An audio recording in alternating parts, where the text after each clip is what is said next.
Protests erupted throughout the West Bank, the Gaza Strip and cities across the Middle East on Thursday in what was dubbed Day of Rage after President Trump's recognition of Jerusalem as Israel's capital. Trump announced on Wednesday that he would officially recognize Jerusalem as Israel's capital, sparking worldwide condemnation, including from Washington's closest allies in the region. Some Palestinian leaders called for a new intifada, or uprising, in response to the move.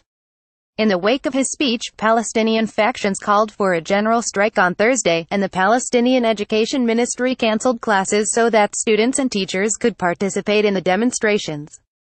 Thousands of residents poured into major thoroughfares in Ramallah, Jericho, Hebron and Bethlehem in the West Bank as well as East Jerusalem's Damascus Gate.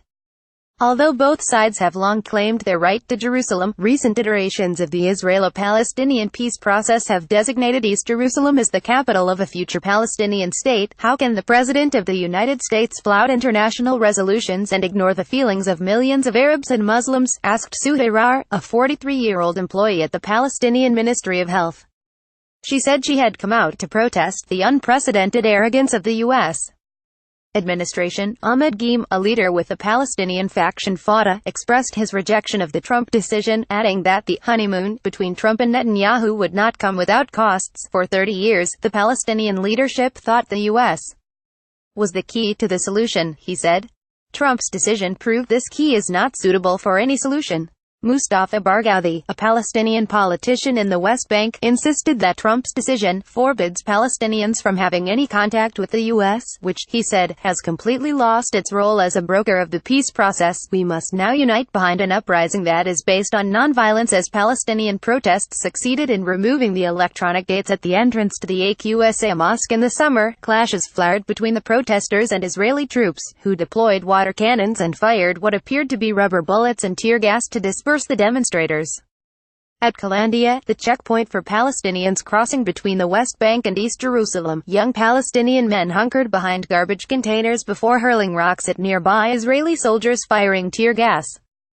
Video uploaded to social media showed a throng of Israeli soldiers racing through a deserted thoroughfare in Hebron while others grabbed a number of demonstrators and led them away. The Palestine Red Crescent Society said in a statement on Thursday it had treated more than 108 wounded in Gaza and the West Bank, adding that a number had been shot with live ammunition. In the largely Christian town of Beit Yala, a man was taken into custody after he rammed a truck into several vehicles, injuring at least 7 people and damaging at least 22 vehicles, witnesses said. In protest, residents blocked a main road, demanding that Palestinian police provide them with proper protection. Some speculated that the unidentified driver, who fled the scene and was later captured by Israeli forces and turned over to Palestinian authorities, targeted Christians because of Trump, but that could not be confirmed.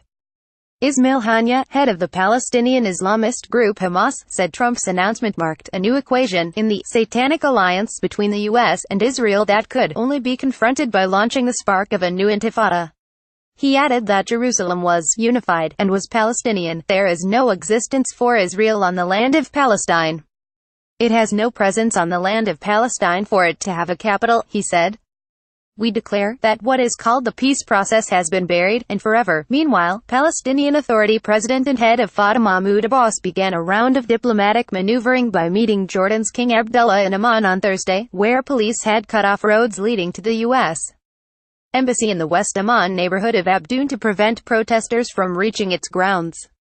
Both leaders, according to a statement issued by Jordanian state Petra, affirmed that any measure to tamper with the historical and legal status of Jerusalem is null and void and will only lead to more tension and violence in the region and the world. Other regional governments echoed the sentiment, with Turkey's President Recep Tayyip Erdogan saying on Thursday it was a step that would throw this region into a ring of fire. What would you like to do with this step, Mr. Trump? What kind of stance is it? Said Erdogan in a press conference in Ankara, according to Turkish state news operator Anadolu. The Iraqi Foreign Ministry also summoned U.S. Ambassador to Iraq Douglas Silliman to register its displeasure. Even arch-rivals Tehran and Riyadh, in a rare moment of unity, described the decision as a bad one, with Tehran saying it would incite Muslims, spark an uprising and encourage extremism, and Riyadh calling it an irresponsible and unwarranted step.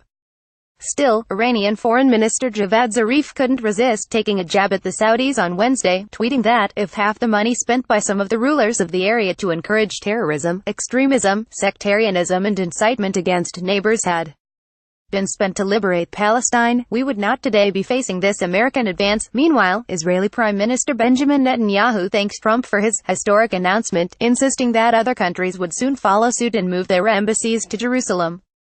Czech Republic, indeed, declared West Jerusalem as the capital of Israel shortly after Trump's statement. "Good morning and welcome to Jerusalem, the capital of the Jewish state of Israel," said Netanyahu to a group of diplomats on Thursday in Jerusalem, according to the local daily newspaper Times of Israel. "If you weren't aware of that until yesterday, you are now. But we've been aware of it for 3,000 years.